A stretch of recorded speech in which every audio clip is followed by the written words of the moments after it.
So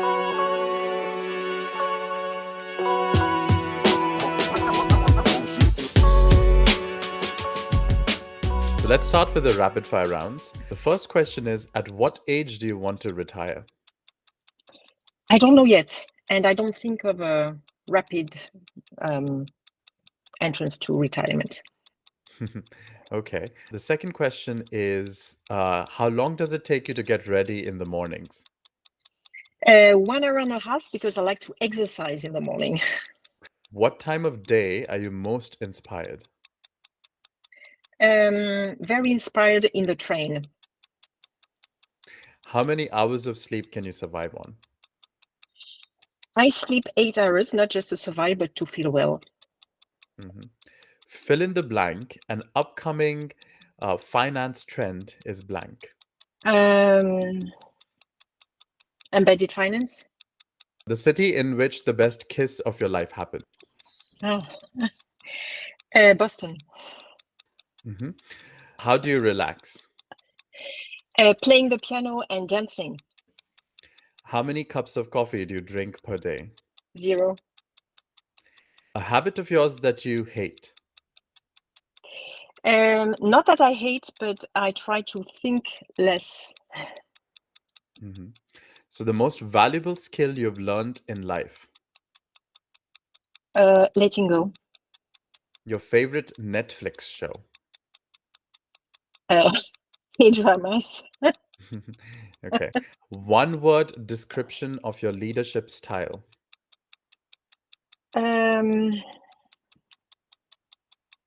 Making people grow.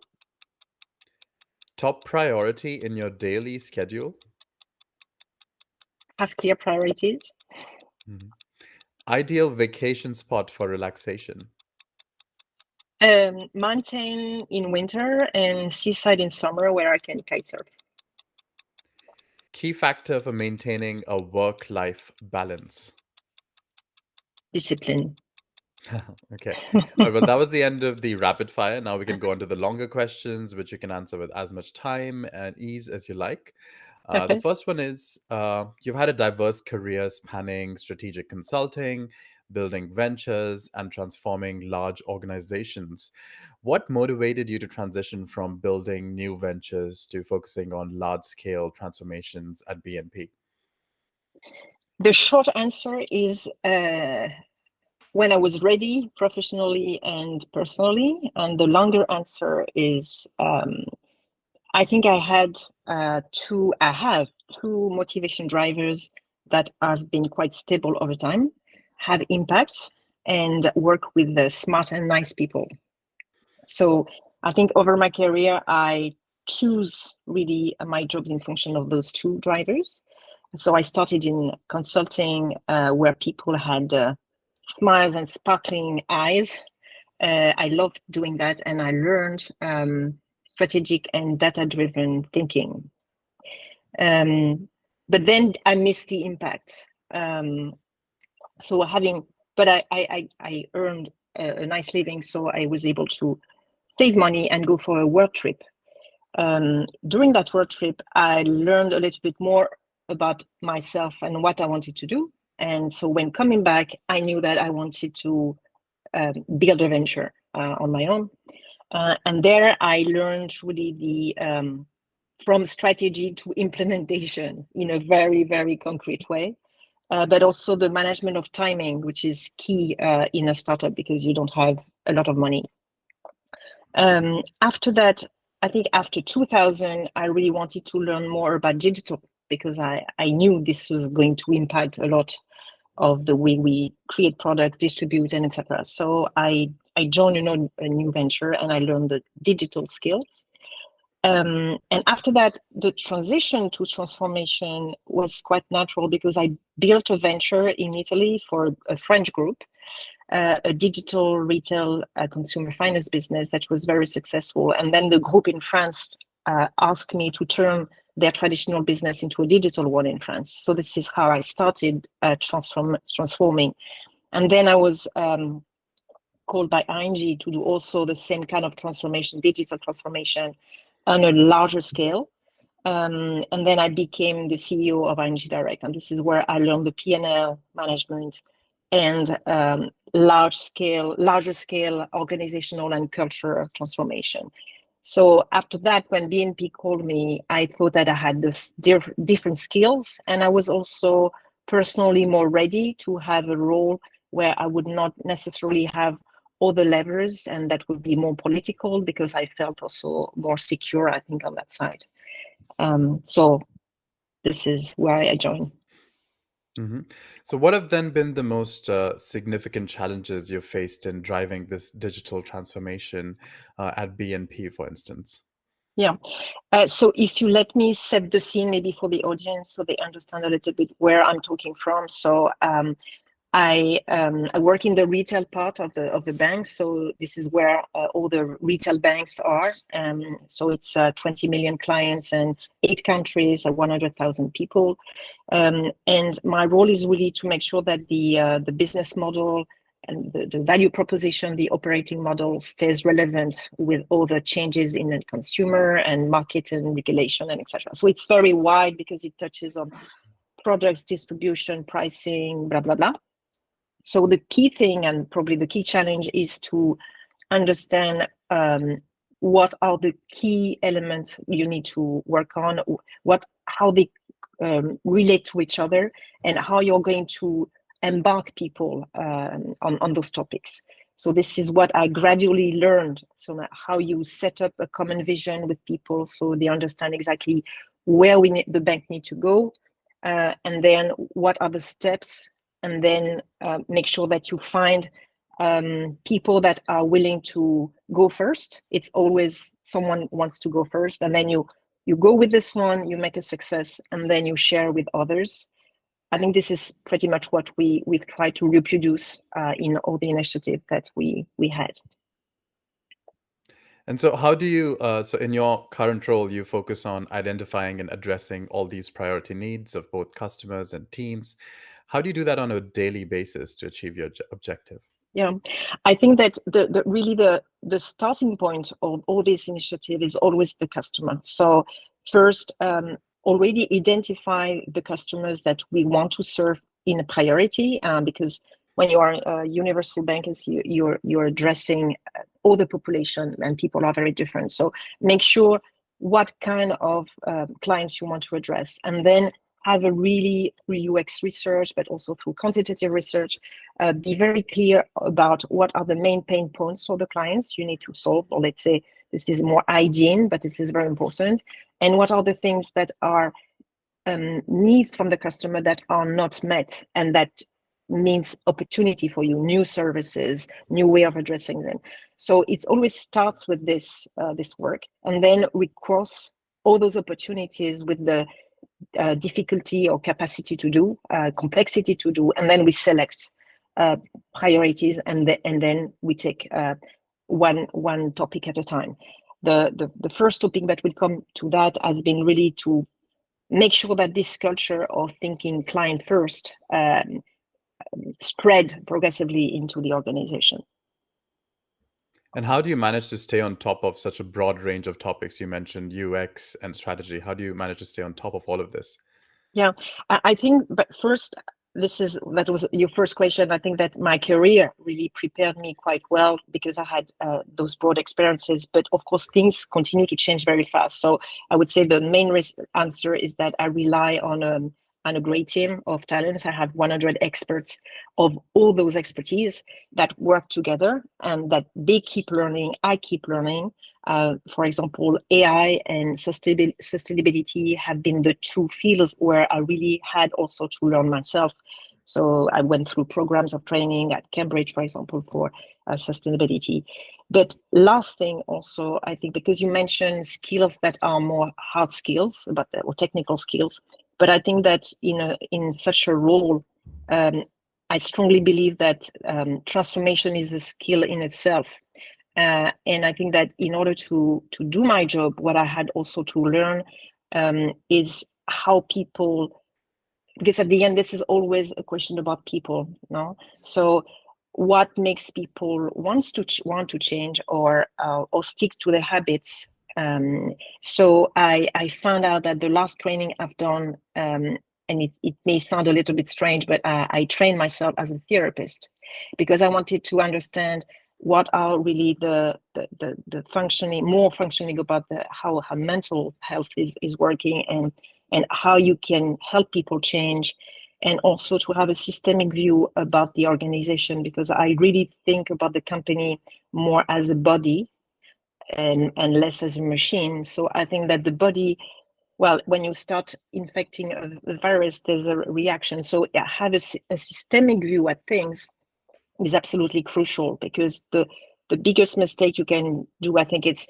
okay, I see a problem, let's fix this problem, and then you create another problem. So I think this is lately, my thinking is a lot about that. And also because I think that mental health is a major issue in our societies and in corporations, and especially in those times of very rapid changes in the society, but also in the companies. Leaders really need to be more educated about that, to make sure that we are protecting also the mental health of their employees. So you said you trained yourself as a therapist. How did you go about Yes. doing that? I decided to go for Gestalt therapy. I don't know if you know that. So I did the training. It's actually, it started 4 years ago, and I'm going to be certified next October. So it's been weekends, it's been vacations dedicated to that. And yeah, I think that's been a great help in doing this job. Oh, so you really are a constant learner.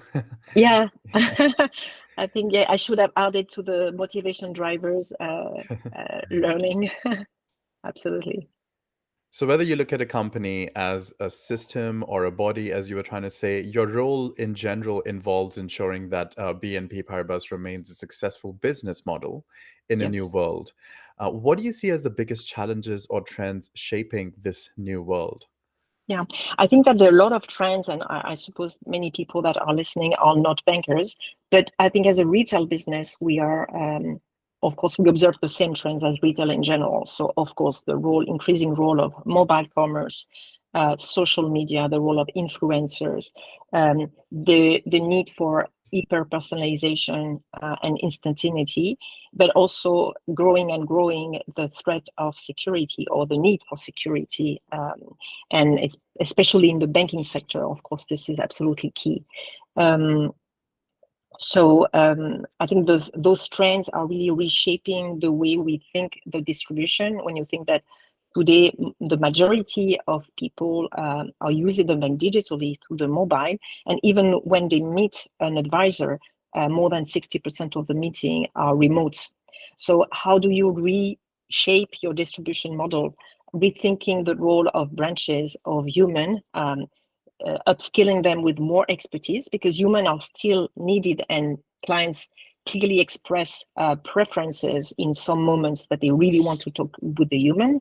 So you have really the two paths, how you reinforce human in what they have, with particularity humans. So listen to express emotion, listen, be connected with people, and etc.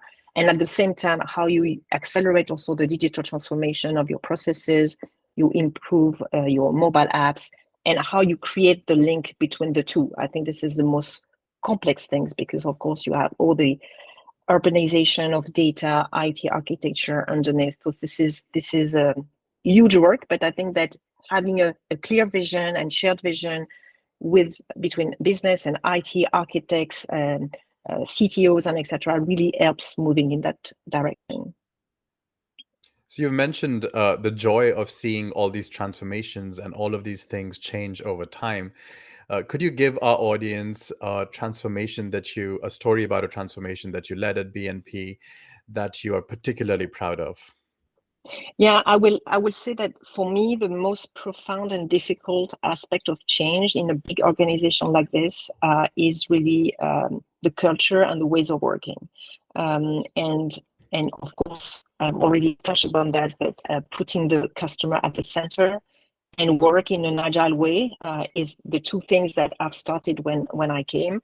And even though this is not the end, because this is a constant journey, but I'm very proud to see the changes. So if I look at whenever, and I was in a branch 2 weeks ago discussing with the manager of the branch, and she was very proud to show me her NPS score that is improving. This is something that people even didn't look at. So now you see that the voice of the client has deeply penetrated the organization. So people that are in the branches, manager of the branch, or if I meet a product owner in one of the country, he will tell me what the customer effort score on this process is, or what are the main pain points for the client that he is trying to solve. So I'm very happy about that. Of course, we can make more progress and we need to progress more, but this is one of the really thing I'm proud, and maybe a second one if I have time. Together with this, we progressively change the organization of our company towards agile way of working. So because we have companies that have like between 10 and 20,000 people, so they are big companies, and at the center you have also thousands of people that were working very much in silos. So what we've done is that we regrouped those people in tribes of 100, 150 people at max, and they are centered around, let's say, an activity for the customer which is coherent. For example, everything related to home, so home loans, home insurance, etc., within the same tribe, and uniting marketing people and IT people. And I think that this has been really very instrumental also in bringing this client orientation, because people have a common view about what the client experience and expectations are. They have common priorities, and they can really work together to make that happen. So this, I'm very proud as well. Even there, we have a lot of work still to do to have the DevOps and continuous delivery and etc. But I think we've made a huge progress. So it seems what you guys are developing is a more personalized, it's an approach towards more personalized products and services here. So how do you plan to leverage data analytics to tailor marketing strategies and deliver personalized customer experiences here? Yeah, I think this is very important. We have already started, because we've for a couple of years already, we are using AI and machine learning to, for example, to improve our marketing campaigns. So we are not using anymore the product scoring, but more we are starting with the person, so you, for example, and given everything that I know, what is the next best conversation that an advisor who is talking to you should have with you? And what we can measure is that those campaigns are really the ones that are bringing the best ROI. So we are in the process of generalizing this. So this is very concrete. So it's already done, but it's to be pursued. And another thing is maybe on the acquisition of new clients. We were talking about before the fact that all clients are very diverse. And if I look, for example, at the professional clients, so SMBs, we have an extreme variety of clients of different activities with different needs, different value also for the bank. So we are having also a very value-oriented approach. So with the data analytics, you are able to measure the lifetime value of clients, of course, and when you have selected those specific segments, then you can really tailor acquisition strategies that are completely tailored to their needs. For example, if you are a doctor, it will not be the same ecosystem as if you are a startup. So, for example, looking at startups and of a specific kind, we can partner with people that are working on the creation of company and have common solutions designed for them. So it starts with really choosing the right segment based on analytics, and then doing UX research and tailor new propositions. And how does the company ensure that personalized marketing efforts like these maintain customer privacy and trust at the same time? Yeah, I think your point is absolutely key. And as we are handling a lot of personal data, of course, so we are submitted to law, of course, as all European companies with the GDPR. But I think that we have other regulations, because we are in the banking sector. So you have also the banking secrecy. So everything that we do, we have, of course, great care about using and finding the balance between the use of personal data and the value it brings also to the customer. So whenever it's something which is really in interest of the customer, for example, we can analyze his data to indicate potential savings, for example. We just say, we have observed that you could save some money if we propose some insights to you. Would you be interested in that? So we check the interest first of the customer, even though we are not legally obliged to ask for consent, but we prefer having this like soft consent. So the person says, yes, I'm interested. And then we say, okay, we can activate this service for you that will analyze all your energy bills and will propose to switch suppliers, and we do that automatically for you. So I think this is really finding that balance and being very transparent with the customer and testing the interest of the customer. All right. So let's move on to lighter topics now. What does your typical day at work look like? You wake up in the morning and then what? I have no typical work. every day is different. Every day is different. Yesterday I had a 2 hours meeting with all my teams, because we are hiring a lot of new people, and because we have different streams of expertise that I mentioned, and it's so important to have connections between the streams. And now with also home office, it's becoming more complicated, because you are not present the same day, and etc. So we have recently, since COVID, we've made a lot of effort to create moments where people can connect and find some spontaneity and connect themselves personally. So for yesterday, for example, I was busy part of the day with my team, creating connections, meeting new people. And in the morning I was with the exco. So it's every day is different, but it's a lot about meeting people, connecting, giving the vision, re-explaining why we are doing what we are doing, how we are progressing, blah blah blah. So this is a lot of that. And how much of your time would you say is taken up by meetings? Too much. but we are trying, I think, at least with our teams, we spent also a lot of time thinking about our own way of working, no? And because I think that what struck me is that when we look at the big tech, we are always very impressed, and it's obvious that they are very good at tech. So this is quite, but if you look at the amount of time that they are spending on optimizing the way they work, this is, I think, even more impressive, I think. And in the large organization like our organization, I think we have some potential really to look at the legacy in our operating systems also, and I mean, how we work. So we try to have as many active meetings as possible. So and we try to start all the meeting in my teams. We start with a very short energizer, 5 minutes, to make sure that we are all aligned and all present. So no phone, nor computer, blah, blah, blah. Everybody is concentrated. And we finish all the meetings with also a feedback. Okay, what have we done well? What should we do better next time? Blah, blah, blah. So, and have as much participation as possible, and be very clear also about the why are we meeting. Is it for validation? Is it information? Is it so? But this is constant work. Yeah.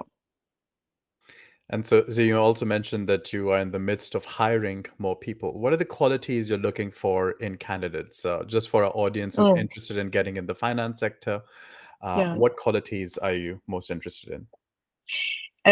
So first, I mean, we are looking really at two things. We are looking at the type of expertise, and especially in my team, because we are the transformation team for the other entities, we need to have all those expertise, such as digital data, a higher expertise than the one that is in the country, because we are there to help them progress. So very high level of expertise, but we are also looking at a lot of soft skills. So we need people that are both very result oriented, that they have practical experience, so they want the results, but at the same time they need to be patient. They need to love to transmit, to coach people, to explain, because their job is to do with people, so that then the other people are learning how to do them with by autonomy. So it's a mix of of people that are very driven, but at the same time very cooperative and with a growth mindset. I mean, the growth mindset is definitely the thing that we favor.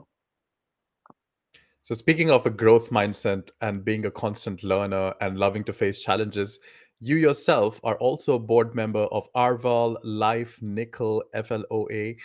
So you gain different perspectives on various challenges. How do these experiences influence your work at your job? I think that the strength of the group is also that the one that it serves very different segments of clients and also with different business models and offerings. So you mentioned some activity that are related to car leasing, for example, but we have also fintechs, we have big corporations. And I think that this is, it helps in two ways. I think that first, it helps to go faster. For example, when one entity has already developed intelligent document processing asset, we can replicate and use the same asset in another country without having to redevelop it. When we go for a profound transformation, such as the one I mentioned before about Agile, having also different entities helps very much, because the first one, which is the bravest one, will go and maybe have mistakes, more difficulty, but then for the late followers, it will be much easier then to learn and also to jump into the water because they have seen the results.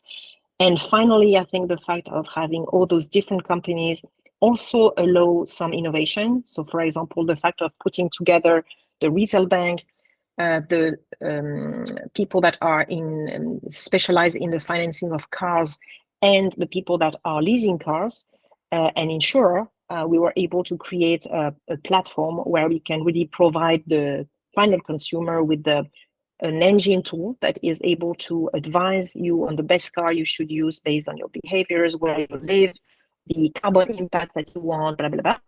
And then offer different financing solutions with insurance and etc. So it's also, by putting different teams together, it also allows to answer in a better way to the consumer needs.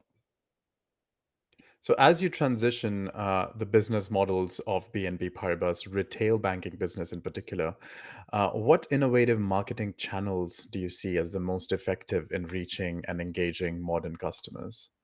I think that for us, we banking is a little bit specific, but also we are very lucky to have a mobile app, which is always among the 10 most used apps of our customers, because on average people will go 25 to 40 times a month. So this is something which is incredible as a company. So the mobile is definitely the way where most changes are happening. So gradually it's been used more and more, of course, for letting the customer being able to do things by himself, so have more autonomy. But the vision that we have, it's really becoming the center of interaction, because as I said before, the customer is contacting the bank more and more remotely.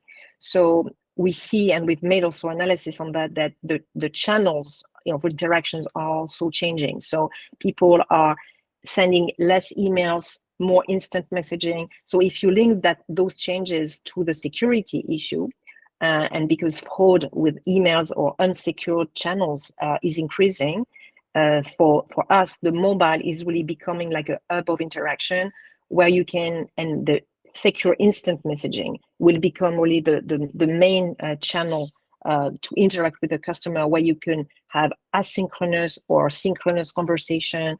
You can share documents, you can do co-browsing, you can sign electronically. So I think this is going to be a big evolution in the way that we interact and we sell the products. This is one thing. And the second thing is that part of the new services that we have created on the mobile is also provide more data, personalized data to the customer. If I take an example, when you have your payment transaction data, now we are able to predict things. So you are able to say, well, based on the last month, your capacity to save and to put money away, has increased from this amount to this amount. So what would you like to do with this amount? Would you like to open a saving account and you can do it directly here? Or would you like to discuss the matter with an advisor? So we see that more and more what we call marketing in reality is going to be a mix of a personalized advice given on the mobile based on the person's data on the person, and then a proposition of call that is going to be an action call to action that is going to be either on the mobile or to another channel. But we see really the mobile has been the hub for interactions. So with this increasing use of mobile to handle common banking transactions and everything, do you think there's a less of a pressure on banks to open new branches, physical branches, or is that expansion still happening? Yeah, the paradox is that maybe some people thought that the digital was going to replace branches, but what you see, especially when you look at the interactions with of clients with the bank and what they declare, but also what they do, you see that even young people are the ones that have the most interactions. So they have more digital interactions, but they also have more human interaction, because I think that the more you develop the two in parallel. So it's not one replacing the other. It's on the contrary, it's more interactions. And when you think about AI and the possibility of a virtual assistant that will come now with the Gen AI, it's going to increase even more the quantity of interactions that people will have with the banks. So I think that for banks such as other retail sectors, I think it is really about developing more and more interaction on the digital that are personalized, that are meaningful with personal insight, but at the same moment having the possibility to unplug for the digital every time that it's relevant for the customer. So there's a little bit of complexity. There's a specific situation, but human doesn't necessarily mean branches. So this is still something that we'll see in the coming years, what is happening. There have been countries that have been very strong on decreasing branches, mostly in the north of Europe. Traditionally in South America, more branches, even though they cut branches as well. But what you see is that it's even there, it's also depending on the client behavior, and also data is very useful to measure also what you are losing when you close a branch. So the latest work show that it's not necessarily profitable to close a branch, because you lose part of the relationship, you lose the new clients that still come a lot in the branches. So I think this is something that will continue to evolve gradually in the last years. But definitely what we do in the branches is changing. So basically the servicing, the common things, everything is going to be more and more handled by the digital. So people will come to the branches, but more for appointment, value added. But I also take care about specific populations. So like elderly population, very old people, or some people that don't speak well French and etc. They still need to have some accompaniment for the daily banking. And of course, branches are also very useful for that. They provide this social role. So joining the executive committee of BNP Paribas Commercial Personal Banking and Services, CPBS, you'll be reporting to key figures of the organization. How do you plan to align your marketing initiatives that we just talked about with the broader strategic goals of the CPBS division? Well, I think that for my role, it's I could not do it without being at the exco, because it gives you the legitimacy within the organization to push some important and structuring topics, but also because sitting with my peers who are the CEO of the different business, it's really a way to align all the initiative with them and to make them pivot or prioritize or postpone. So I know exactly what is going on the business. And third, on some of the most structural initiatives that I mentioned, like the changes of distribution and etc., I really need the buy-in of the CEO and the sponsorship of the CEO So I would say that by design, the alignment is there because it starts with proposing, but defining on common themes at the exco level, and then cascading them to the organization. So it's we prepare with the team, we cascade to the exco to make sure that it's aligned and approved, and then it goes back to be implemented. So it's crucial. And what advice would you give to someone aspiring to have a career similar to yours, where you've reached? But first of all, I would have never planned to have this career, because if someone had said you will end up in a top management role in a very big organization, I would say no way, because I hated it as a young person. So definitely for me, what worked most is to follow up on what really drove me in terms of energy, because I think that when you are passionate with what you do, you invest the best of yourself, and then you are able to do it in a very good way. And that leads you to more excellence and blah, blah, blah. And I think that the advice I would definitely give is that I think that you should become expert at yourself. I think be very aware of what is driving you, what you don't like, and don't try to do things you think people expect from you, but really do things that you want to do for yourself, and it will lead you where it will lead you. But for me, the career was a consequence. It was never something that I say, I want to do this because I want to do the career. But that worked for me. I think everyone is different. Yeah, that sounds like a very therapeutic advice. Again, it seems like you're really into it. Absolutely. All right. So the last question, which we ask every speaker, but in your case, it's quite relevant since what you said right now. The last question is, what would you be doing in your life if not this? I keep asking myself all the time. Well, there are already things that I'm doing that are important for me outside of my job. So I mentioned the therapist, so training, but now I start to accompany a few people outside of work. Very reduced number because I don't have a lot of time, but I practice music a lot. So if I was not doing this, I play the jazz in a trio, and I love doing this. So I would probably do much more music if I was not working. This is something that is also creative and collective, and I like very much.